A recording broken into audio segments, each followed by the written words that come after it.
Hi friends, I'm Soniya. Welcome to my channel, Simple yet Very Creative. ഈ വീഡിയോയിൽ French നോട്ടിന്റെ വേരിയേഷനായ pistil stitch എങ്ങനെ ചെയ്യാമെന്നാണ് ഷെയർ ചെയ്യുന്നത്. പിസ്റ്റൽ സ്റ്റിച്ചിന് ലോങ് ടെയിൽഡ് ഫ്രഞ്ച് നോട്ട് എന്നും ഇറ്റാലിയൻ നോട്ട് സ്റ്റിച്ച് എന്നും പറയാറുണ്ട്.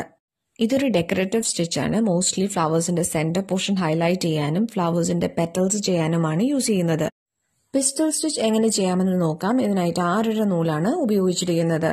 ഇതൊരു സ്ട്രെയിറ്റ് സ്റ്റിച്ചും ഒരു ഫ്രഞ്ച് നോട്ട് സ്റ്റിച്ചും കമ്പൈൻ ചെയ്ത് ചെയ്യുന്ന സ്റ്റിച്ചാണ്. നീഡിൽ ഫാബ്രിക്കിലൂടെ എടുക്കുക. ഇനി വീഡിയോയിൽ കാണിച്ചിരിക്കുന്നത് പോലെ ത്രെഡ് നീഡിലിൽ 2 പ്രാവശ്യം ടാപ്പ് ചെയ്യുക. നീഡിൽ സ്റ്റാർട്ട് ചെയ്തതിൽ നിന്നും കുറച്ച് സ്പേസ് വിട്ട് നീഡിൽ ഫാബ്രിക്കിലൂടെ താഴോട്ട് എടുക്കുക. വർക്കിംഗ് ത്രെഡ് ഒരു കൈകൊണ്ട് ഹോൾഡ് ചെയ്തതിനു ശേഷം പതുക്കെ നീഡിലും വർക്കിംഗ് ത്രെഡും പുൾ ചെയ്യുക. ഇങ്ങനെയാണ് പിസ്റ്റൽ സ്റ്റിച്ച് ചെയ്യുന്നത്. ഫ്രഞ്ച് നോട്ട് ചെയ്യാൻ അറിയുന്നവർക്ക് ഈ സ്റ്റിച്ച് ചെയ്യാൻ എളുപ്പമായിരിക്കും. പ്രീവിയസ് വീഡിയോ ഫ്രഞ്ച് നോട്ടിനെ കുറിച്ചിട്ടുള്ളതായിരുന്നു. കണ്ടിട്ടില്ലാത്തവർ കണ്ടു നോക്കുക. അതിന്റെ ലിങ്ക് ഡിസ്ക്രിപ്ഷൻ ബോക്സിലും ഐ ബട്ടണിലും മെൻഷൻ ചെയ്തിട്ടുണ്ട്. ഒരു പ്രാവശ്യം കൂടെ പിസ്റ്റൽ സ്റ്റിച്ച് എങ്ങനെ ചെയ്യാമെന്ന് നോക്കാം. നീഡിൽ ഫാബ്രിക്കിലൂടെ എടുക്കുക. ഇനി വീഡിയോയിൽ കാണിച്ചിരിക്കുന്നത് പോലെ ത്രെഡ് നീഡിലിൽ 2 പ്രാവശ്യം റാപ്പ് ചെയ്യുക. നീഡിൽ സ്റ്റാർട്ട് ചെയ്തതിൽ നിന്നും കുറച്ച് സ്പേസ് വിട്ട് നീഡിൽ ഫാബ്രിക്കിലൂടെ താഴോട്ട് എടുക്കുക. വർക്കിംഗ് ത്രെഡ് ഒരു കൈകൊണ്ട് ഹോൾഡ് ചെയ്തതിനു ശേഷം പതുക്കെ നീഡിലും വർക്കിംഗ് ത്രെഡും പുൾ ചെയ്യുക. ഇങ്ങനെയാണ് പിസ്റ്റൽ സ്റ്റിച്ച് ചെയ്യുന്നത്.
For any clarification, please write in the comment section and press the like button to this video if this was useful.